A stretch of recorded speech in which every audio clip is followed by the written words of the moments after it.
Hello കൂട്ടുകാരെ, എല്ലാവർക്കും Kavya family വ്ളോഗ്സിൻ്റെ പുതിയൊരു വീഡിയോയിലേക്ക് സ്വാഗതം. ഇന്ന് കാലത്ത് ഇത്തിരി നേരത്തെ എണീറ്റു, കാരണം കുഞ്ഞിന് നല്ല പനിയാണ്. അപ്പോൾ രാവിലെ തന്നെ ഹോസ്പിറ്റലിൽ കൊണ്ടുപോകാമെന്ന് വെച്ചു. ഞങ്ങൾ പീഡിയാട്രീഷ്യനെ കാണിക്കാനായിട്ടാണ്, അതാണ് ഈ കാലത്ത് തന്നെ ഓടുന്നത്. വന്നിട്ട് വേണം ഏട്ടന് ഷോപ്പിലോട്ട് പോകാനായിട്ട്. പിന്നെ ഏട്ടൻ്റെ കാര്യം നോക്കണം, വിടണം. അപ്പോൾ കറികളും കാര്യങ്ങളൊക്കെ ഉണ്ടാക്കണം. ചോറ് കൊണ്ടുപോകണം ഏട്ടന്. അപ്പോൾ ചോറൊക്കെ തലേദിവസം ഞങ്ങൾ വേവിച്ച് വെക്കും. അത് രാവിലെ തിളപ്പിച്ചൂറ്റാറാണ് പതിവ്. പിന്നെ ബീഫ് ഇരിപ്പുണ്ടായിരുന്നു, അത് രാവിലെ തന്നെ തട്ടിക്കൂട്ടി കറി വെച്ചു. പിന്നെ കൂർക്ക മെഴുക്കുവട്ടിയും വെച്ചു.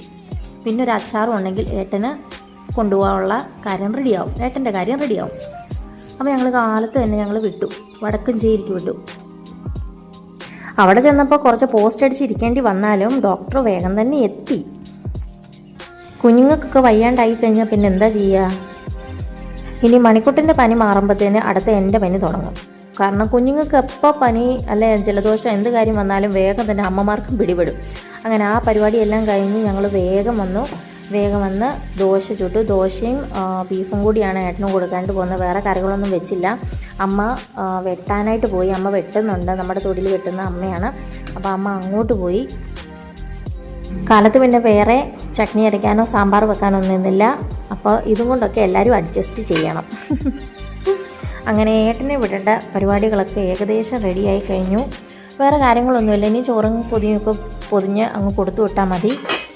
ദോശയൊക്കെ ആയി. ദോശ, ബീഫ് കറി. ബീഫിൻ്റെ അകത്ത് ഞാൻ കിഴങ്ങും കൂർക്കയൊക്കെ ഇരിപ്പുണ്ടായിരുന്നു. കൂർക്കയും കൂടി ഇട്ടിട്ടാണ് ബീഫ് കറി വെച്ചത്. ഒരു വെറൈറ്റി ആയിക്കോട്ടെ എന്ന് വിചാരിച്ചു. അതുകൊണ്ട് അങ്ങനെയാണ് ഞാൻ ബീഫ് കറി വെച്ചത്. ചെറിയൊരു ഗ്രേവി ടൈപ്പാണ് വെച്ചത്, ഈ പെരളം മാതിരി എന്നൊക്കെ പറയുന്ന പോലെ.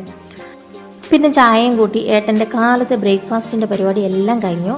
ഇനി നമുക്ക് ലഞ്ച് ബോക്സ് സെറ്റ് ചെയ്ത് കൊടുക്കണം. അതിന് ചോറും ബീഫ് കറി, കൂർക്ക മെഴുക്കുവട്ടി, നല്ല ഉപ്പിലിട്ട മാങ്ങയുണ്ട്, അതും കൂട്ടി കൊടുത്തു വിട്ടു.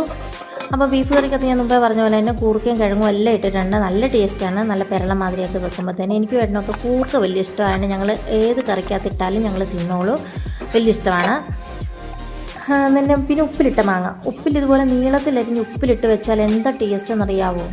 നമുക്ക് ചോറിടാൻ വേറെ ഒരു കറിയും വേണമെന്നില്ല. അതിൻ്റെ അകത്ത് ഈ ഉപ്പ് നീരിൻ്റെ ഒരു ചാറും പിന്നെ നല്ല എരിവുള്ള പച്ചമുളക് വേണം നമ്മൾ ഇതിൻ്റെ അകത്ത് അരിഞ്ഞിടാൻ. അത് ഇടയ്ക്ക് ഒന്ന് കടിക്കാനും 2 അല്ലി മാങ്ങായും കൂടെ ഉണ്ടെങ്കിൽ സൂപ്പർ. വേറെ കറികൾ വേണ്ട നമുക്ക്. അങ്ങനെ ഏട്ടൻ്റെ കാലത്തെ പരിപാടികളെല്ലാം കഴിഞ്ഞ് ഏട്ടനെ വിട്ട് കഴിഞ്ഞാൽ തന്നെ ഒരു പകുതി പരിപാടി ഒതുങ്ങി. ഞങ്ങൾക്ക് ഉച്ചക്കത്തേനുള്ളത് വരെ എല്ലാം ആയി.